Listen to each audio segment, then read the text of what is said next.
What up, folks? Storyalysis. I'm Chris. I am Pierre. That is Pierre. We are on episode 7 of Frieren, Beyond Journey's End. Like a fairy tale. And immediately, did they mention in the previous episodes that Flamme was the founder of humanity's magic? Founder of humanity's magic. No, they mentioned she was like the OG sage. I guess that equates to the founder of magic. No, it was never specified. They just brought up as her importance. You know how she started this whole thing. Not even that she started this whole thing. Yeah, no. Eisen just said Frieren was one of her best students, some shit. But obviously, from how she was introduced, you could tell this was one of the big ones. But yeah, I don't think they ever mentioned she founded magic before. She was her. She was her. Yeah, like sometimes we say like he's him. He's him. Or he's that guy. She's that girl. She's that woman. Yeah, we get that's a pretty. That's all right. So at least we get confirmation that she was the one who started it all, and then also like later on in the episode, there's something that I really want to touch on because I didn't pick up on this my first watch through. But like I'm rewatching this again, and I'm like, oh shit, she did that? She was the one? Well, I mean, I guess I could just quickly say it here. She came up with the name demons. Mm-hmm. She's the one who coined it. Yes. Oh. Yes. I remember that scene, but at the time I didn't think that's literally the person who came up with that. This episode was good. No, this episode was great. This episode was powerful. So much lore. Like, yeah, it's like not even in terms of just, to me, if I was able to sum this episode up on a few sentences, it'd just be like, there are some things you can't change. There are some people that are just bad. If we're looking at this just from people, I know this anime tackles elves, demons, demon king, like yeah, but on Earth there are some humans that are just fucked up beyond repair. Jason 2. Jason 2. Yeah, that's for Dark Matter, which we fucking thoroughly went over. Link up top for all 9 episodes. But yeah, Jason 2. No, Kristen, Jason 2 redeemed himself at the end. Yeah, he did. Yeah, it's some people there are some people on this planet. There's no need to waste energy, prayer, effort on them having a change of heart. Just accept that you're conscious. You have cognitive dissonance, so you're aware of what you're doing. You continue to do it anyway. You're just a bad seed. You're just rotten. So there's no redemption for you.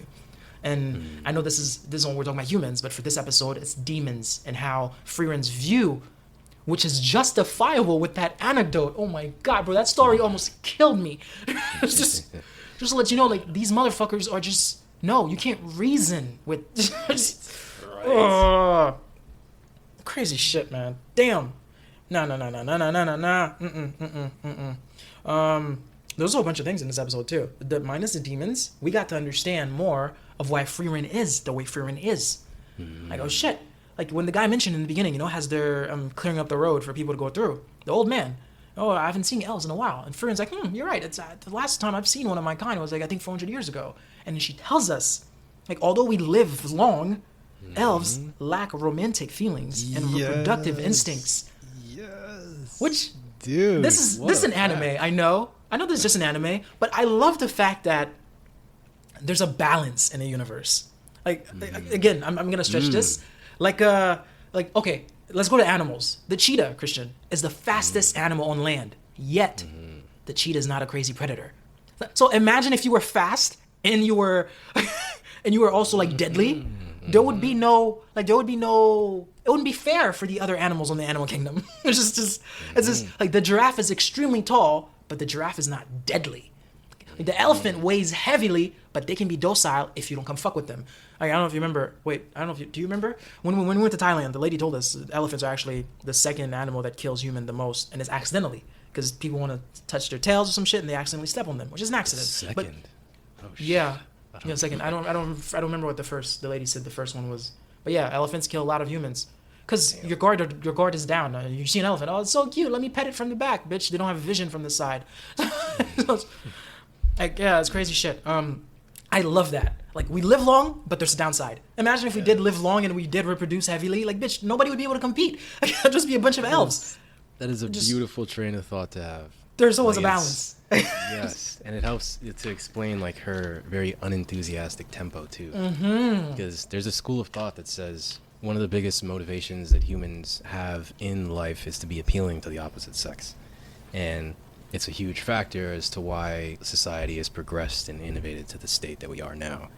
So if you strip someone of that motivational drive, you could very well end up with somebody who has the same demeanor and beat as Frieren. And it's such an interesting detail to throw in there, especially when they're giving you inklings of like a romantic relationship between Himmel and Frieren in the earlier episodes. Now this kind of puts a different twist on it, where it's like, huh, so then what happened between these two? You know, it's so cool. I love it. It's wild. I'm liking this character development and giving us reasoning why she is the way she is. She's not just some cold bitch. No. Her species are just genetically designed that way. Right. In the last episode, you said she was a complex character. This just adds even more complexity into her. It's just that's a lot in her character. No, it's pretty good. Love it. Fucking love it, man. And yeah, they're heading to the fucking the Liberation Festival, which the way she touched up on tradition, because she's been living for a long time. So you tell me these people have been doing this for a long time. Yeah, we defeated these monsters 80 years ago. I wonder if that's gonna be like that for 100 years. Yeah, okay. I wonder if it's gonna be like that for 1,000 years, because humans die, memories fade, and then they give us that flashback. That Himmel's like, I'm not only doing these because I'm self-centered. We won't be here. You're gonna be alone. So these statues will be our remnants to you. We're not fairy tales. We're not fairy tales, bro. We existed. That was such a philosophical line, especially given the context of the show. Bro. No, this is getting good. Christian, this is getting good. It's just like, oh man, because what they're what they're talking about, persisting your memory for as long as possible. That is the only realistic and achievable analog we have to the idea of immortality, like as humans. I mean, we talked about this a lot in some of the poems. I don't remember which one, but I know it came up like multiple times. And I know one of them was I was gonna say numbers man, but that was like alternate reality, fourth dimension stuff. Yeah, we talked about this a lot. About what? What do we talk about? Like just immortality. Oh. Yeah, it was mostly adjacent to the religion. So yeah, we did that Numbers Man, like about like the god and whatnot. We did that for Kenneth Something's poem about the rope. And Luminos, or was it Liminality too? Liminality with Neil Hilborn, yes, the deadly car accident, beautifully written. Yeah, right. Like I said, like I'll lie here forever. Like as in, I'm like, that's him dying, but the death is prolonged. But you're like, nah, that's him after death, but staying with her. It's like, oh. Yeah, Liminality's up top. Anyone want to fucking listen to that poem discussion that we did? Oh, crazy shit if you're watching this on YouTube. But yeah. And immortality, like that in itself is one of the oldest wishes of mankind. So that adds a rich weight to this theme of time that's weaving itself throughout the story. And then we have a main character who is somebody that transcends the human bounds of time, and they're going towards heaven, a place which exists at the end of time. It's just so wonderfully unique, man. I love it. I love it so much. It's so unique. It actually is. No, this show's it's cooking. It wasn't boring. I was afraid that there would be too much character development, because there's only one show that I bear a lot of slow is Severance, which the last 3 episodes are climactic, Christian, but the first 5 or 6 or 7, you're gonna have to be a very to get through. You're gonna have to be like, okay, I'll get through it. But this show was not like that. It wasn't that slow, but it picked up. It picked up. I love when shows do that. You know how Dark Matter, as we're going through the climax of the show, they're still explaining us the box more and more. I love that they're doing this here too. As we're getting deep, they're giving us some origin about Frieren. As we're getting deep, they're giving us some origin about Flamme. It's getting good. This might be another hit. It's foreplay. Crazy shit. Oh, it's foreplay. Oh, we're getting C's, Christian. Shit, I already came. I came on episode 1. I'm not gonna lie. Oh the beauty of having your own podcast and not signed to anything and just have free fucking being verbally comfortable, uncensored. It's crazy shit. It's just it's beautiful. And like you mentioned too, the statues also was for her, but like you already mentioned, but to reiterate in other terms, like what do most people want? To have a legacy. A legacy basically seal your immortality to this world, which is why some people want to have kids to carry your last name. A statue. It's a beautiful shit. Himmel was actually a complex individual. To be able to be shallow yet deep, like to be, it's balance. It's no, the balance is sick. Mention. They all have balance, Christian. It's insane. Like okay, what would it be for? Okay, so Heiter, right? You're a priest who likes to get drunk. It's like one of the core things in the written word is like it's forbidden. You can drink, but not to drink to get drunk, because that's a sin. You constantly are drinking to get drunk as a priest, bro. Like it's insane. Like there's this woman who lived forever, who just like we just mentioned, who's gonna live forever, but yet might not be able to reproduce, who will slowly go extinct. That's a balance, a very sad one. You have Himmel, who seems like this pretty boy who bask in the glory, because you can tell he drunk that shit in every time. At the end of every battle, Himmel's in the front of the line, just getting the cheers, and the three are just walking in the back, like just chilling. He's already having like drafts of songs in his head. Right. Celebration song number 335. That's insane, man. Or even Heisen, this guy who's like this warrior, yet who still feels fear. Yet who still, like, literally, it's insane. Like, for the fear to be that potent that it causes a part of you to, like, shake. Like, some people can just hold it in. You can see fear in their eyes, but, like, that must be some fucking crazy shit to carry that with you and still come through for each battle. That's insane, man. It's like the shit, like the shit I mentioned. Like, he never let fear diminish him from Black Sails. Crazy shit. No, the characters are good. So yeah, they make it through the Liberation Festival, it is what it is. And also, Christian, we mentioned this again. Liberation Festival, what happened in this town? There was a demon that conquered this town, and Himmel and the crew came in. The demon that conquered this town, Christian. A fucking goat face with horns, with like 7 snakes or 8 on all sides. Bro, each demon could beat a demon king easily. It's fucking insane. It is what it is. But yeah, they get through the town, alright. They made it out. They're still walking, and they give us the years. Great, 28 years after Himmel's death. So the same year. It's been fucking 3 episodes, and they're still in the same year. 28 years after Himmel's death, which... It is what it is. Wait, which is what? I used to have what that is, Christian. It's bothering me now that I don't have it. What is that? Okay, so it's been 8 years. It's basically been 8 years for us. So they get to the place, Christian. They get to the place where the shit's about to fucking get down. It's like, my girl sends an aura. We got the ops. We got some ops. Oh no, this is. I love when anime does this. Like when anime convey some real world shit through whatever theme they're going with. No Promise Neverland, whether it's kids but conveying some deep shit, or like this, whether it's monsters but conveying some deep shit about humanity. It's, crazy shit. Peace envoys. Fuck is peace envoys. Like my girl just spot the demon and said, "Shh, bitch, we gonna have to get you." Sight. I know. I'm sensing this fucking shit. Oh man, damn, they put my girl in jail, Christian, and then she fucking break down for these people, Fern and Stark, because they're kids. They don't know. Like Stark's point, hey, they can talk to us. So that's one good thing. That means we can negotiate. They can communicate with them. They can communicate. Like, nah, they can't. But before they get to that, right? For Frieren to get some background. I've been thrown in jail. I saw a demon. What the fuck? Why are they mingling with humans? Why am I being put in jail?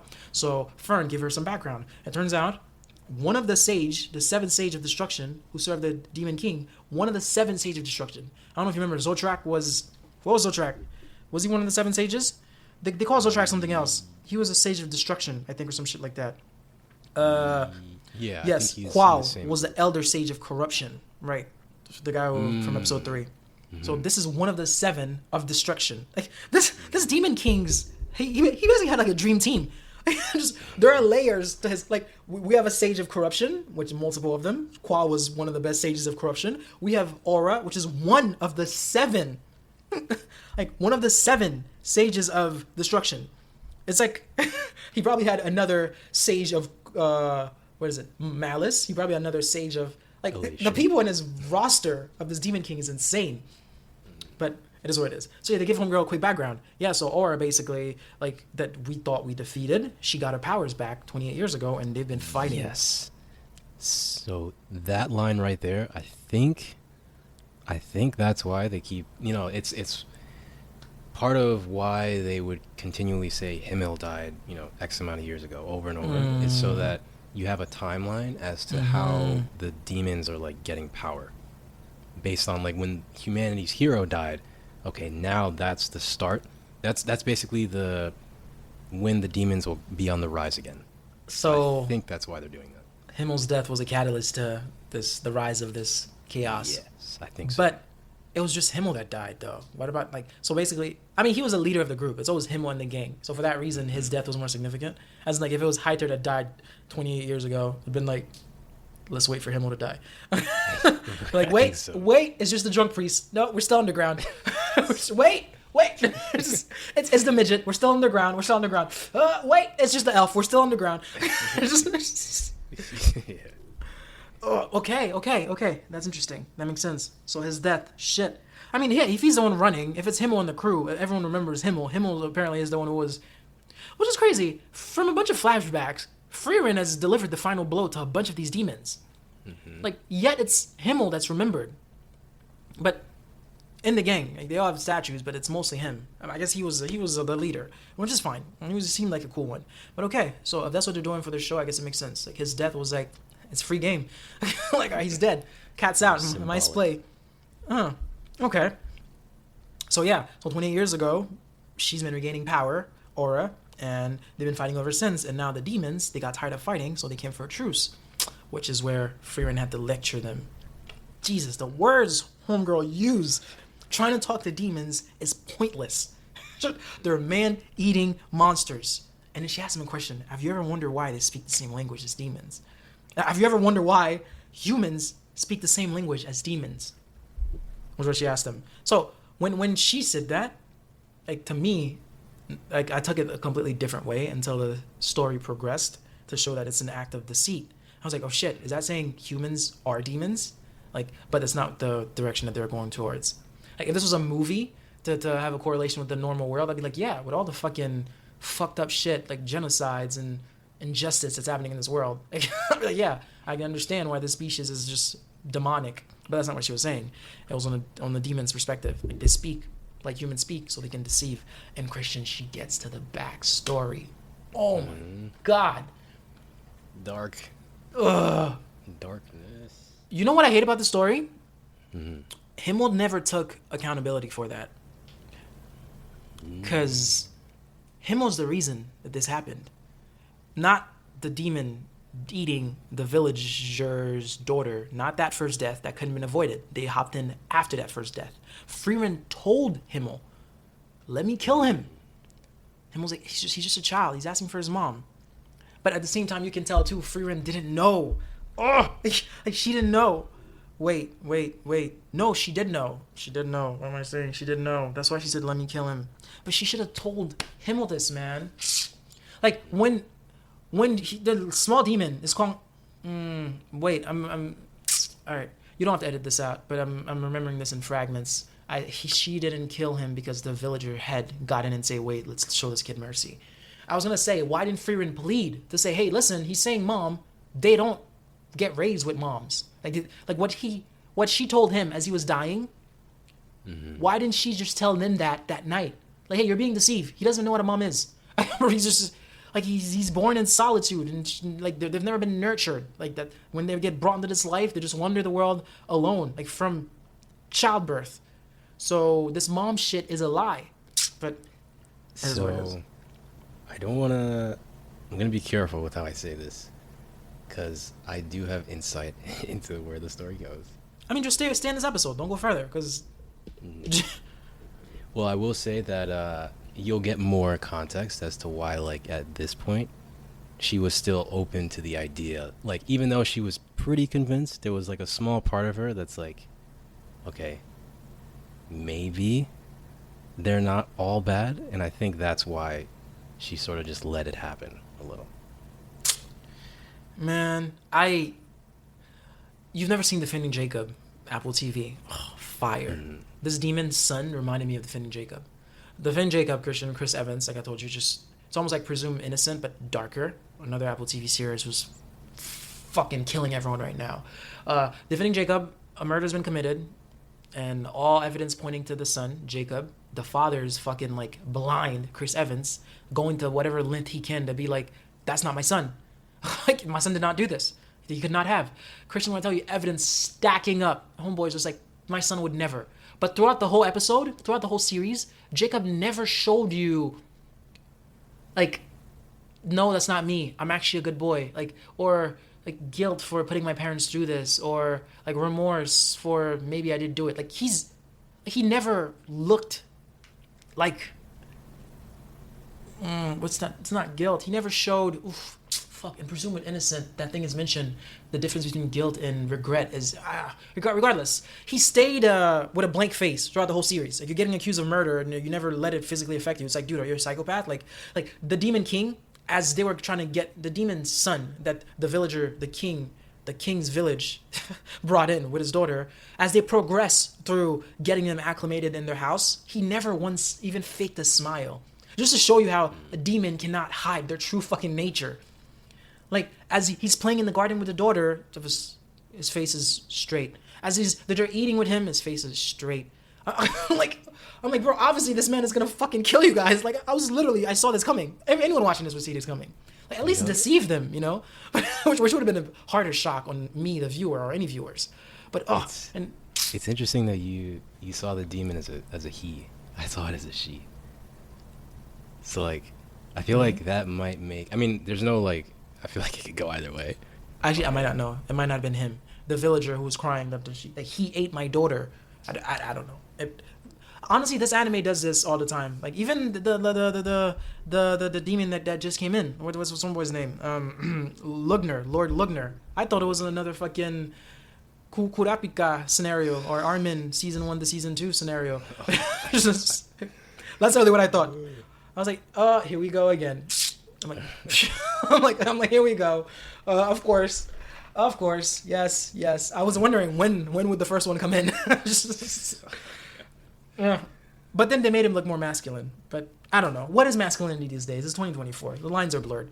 But yeah, if you're saying, I guess you thought it was a girl, I guess that would make it more believable how they took her in to take pity and crying out for mom. Oh my goodness. The nerves. You fucking killed a village king and then present their daughter, but at the same time, he didn't eat the daughter. He or she could have. Like, hey, I took your daughter. Here's an offering. You can have this one, bro. Oh man, and Frieren delivering the speech, bro. Y'all are born in solitude. You don't even have a family, so why the fuck you say mom? And this bitch to say, oh my goodness, yo, we use the word mom to stop you from killing us. A wonderful, magical word, bro. Oh. Fuck, man. Christian, I picture me being tricked like that. And for someone to tell me, this is how I tricked you. You're fucking gullible ass, fucking stupid ass. Yes, just by saying mom. Like, oh. Mm-hmm. There's like no remorse. Because he's a demon, he or she. Like, oh. Crazy shit, man. And it's so great because Frieren, after like the backstory, she does, like she says again, that words are just a means of deceiving humans. Yeah. And then we get an evolutionary explanation of the demons, that they're descended from monsters that called help from the shadows to lure humans to them.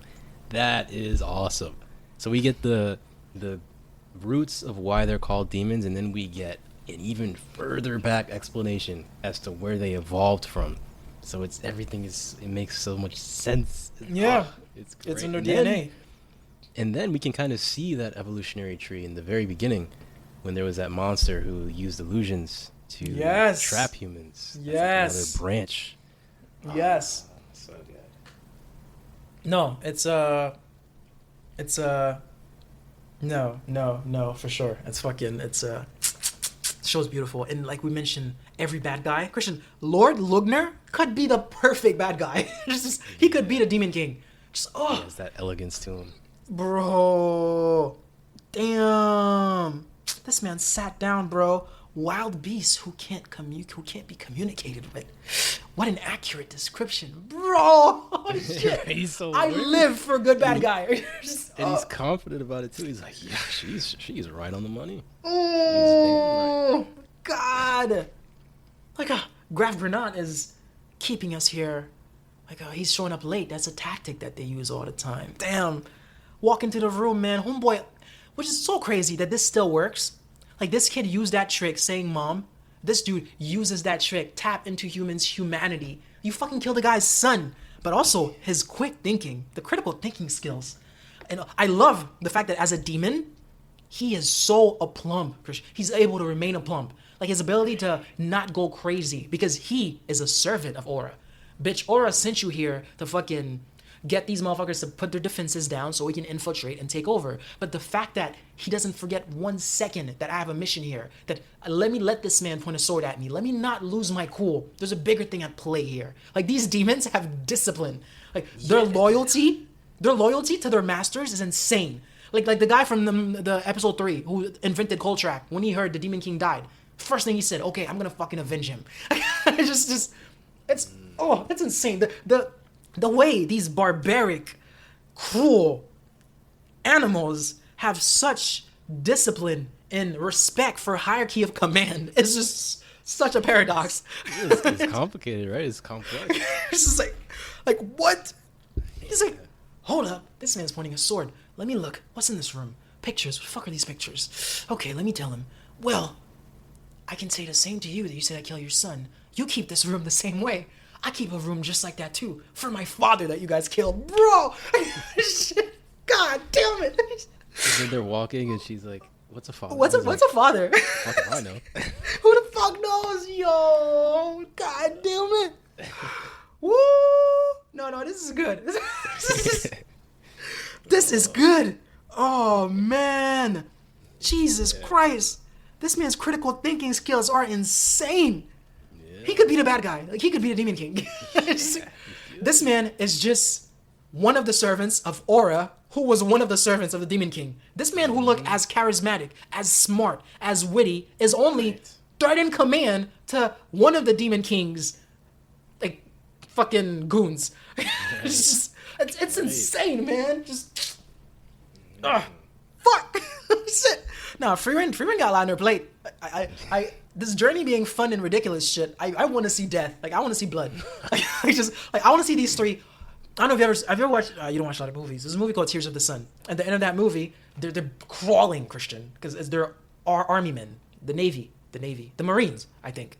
Anyway, they can barely walk. They're holding each other. They're crawling to get back, to make it to the base, to get to the helicopter and get back to the U.S. Like, I want to see these motherfuckers like that. I want to see blood and them dragging each other. Just because the way the caliber of these little demons, bro. Fucking demons that are not even just soldiers. These demons they're not even commanders, Christian. They're just soldiers. We've yet to meet a fucking cadet or a lieutenant or a fucking admiral or a corporal. I'm trying to get to the hierarchy of command in the army as best as I can from movies. I don't even know if these words were accurate, but regardless, yeah, it's just it's insane. It's fucking insane, man. Shit. But at the same time that he has discipline, Draht doesn't have that discipline, which we later see Lord Lügner and Lenny talk. Where the fuck is Draht? Oh, he said one of the obstacles, he had to go take care of him. Oh, fuck, he's acting rashly. Like, shit, this man has discipline. Oh, shit. We see Draht come in. Of course, he's a servant of Aura. Master Lügner said, you're the obstacle here, so I'm here to take you out, as he is doing the best from out there to get the king, to get Graf Granat to lower his defense. Graf Granat is the leader of that town that they're in, so Aura can come in. And Frieren is also, she doesn't have her scepter thing with her. I don't know if she has it, because I've yet to see her use magic with her hand. Because once she was taken, they dropped the thing on the floor, the scepter, if that's what you call it. So I don't know what's gonna happen. I didn't think I saw it in her cell. I don't think I saw it in her cell. Her magic wand. I didn't see it with her. I think that I just saw them take her, just her.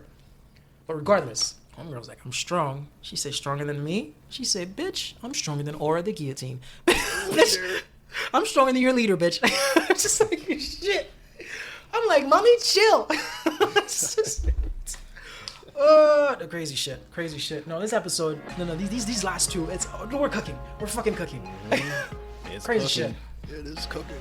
And it's about to get real tasty. I'm here for it. You say there's 24 episodes? God damn it. 27, actually. Shit. Yeah, so we got 20 more to go. No, this is good. This is good. No, I'm satisfied. I'm highly satisfied so far. This better not be some fucking Promised Neverland season 2. I will drop this like a bad habit. But still. Crazy shit. But yeah, man, that's about it. That's about it. So, until the next episode. Until next episode.